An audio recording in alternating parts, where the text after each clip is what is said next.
Hello everybody, my name is Manuel Suárez and I am a student of the Bachelor's degree in Foreign Languages with emphasis in English at the Distrital University.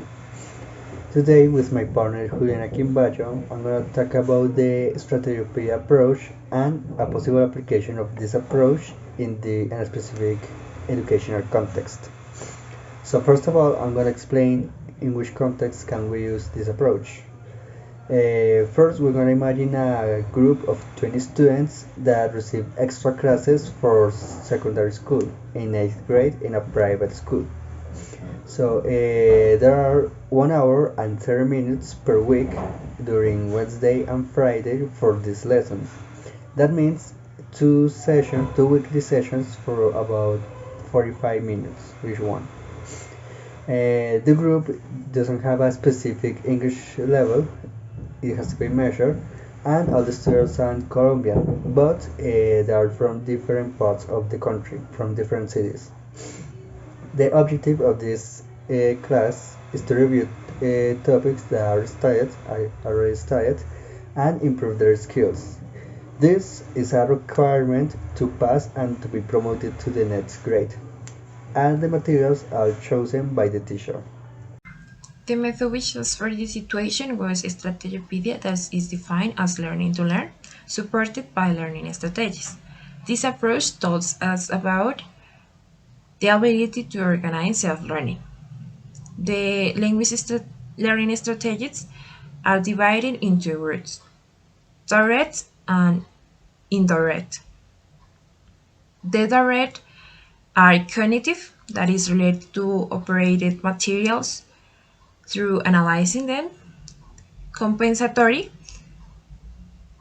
that tells about using your strengths to compensate your weakness, and memory related is associate the foreign language with another language, could be your native language.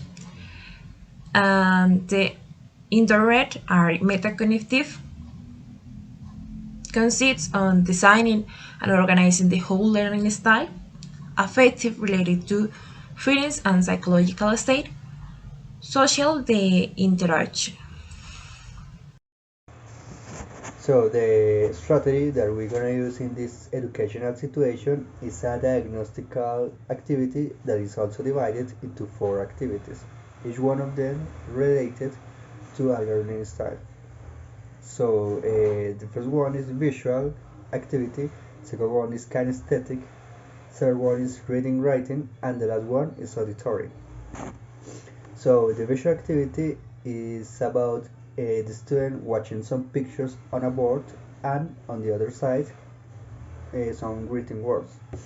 So the student in this activity has to link the correct picture with the correct words. For example, if on the board there is a picture of a table and on the other side there is written table, the word table, the student has to link the correct picture with the correct word. The second activity is kinesthetic and is about to act or perform a movement verb.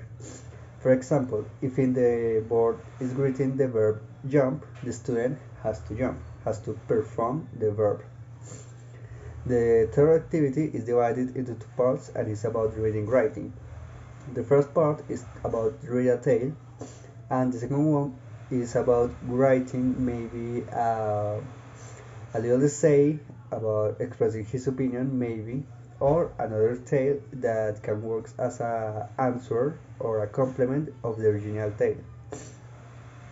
And the last activity, the auditory, is also divided into two parts. The first part is about listening an audio about a conversation, and the second part is actually having a conversation with the teacher. All these activities are proposed not just to determine the learning style of each student, but also to measure the English level that each student has.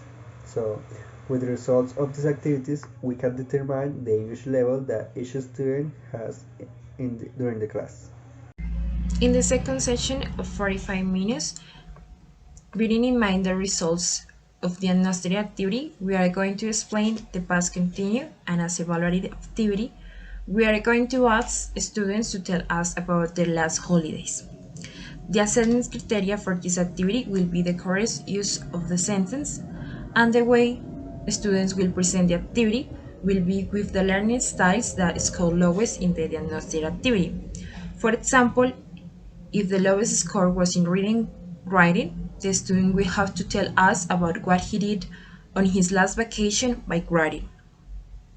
If we don't finish the presentation, we will continue in the next section. The idea is that we work based on these models, working on the language skills, reading, writing, listening, and speaking. Why we choose this method? We think this approach is the best for this situation because it allows to work with the language skills and learning styles in order that students at the end of the course can manage the four skills and strengthen their weaknesses through resources as podcasts, movies, books, among others. Thank you for your attention. I hope you like this video.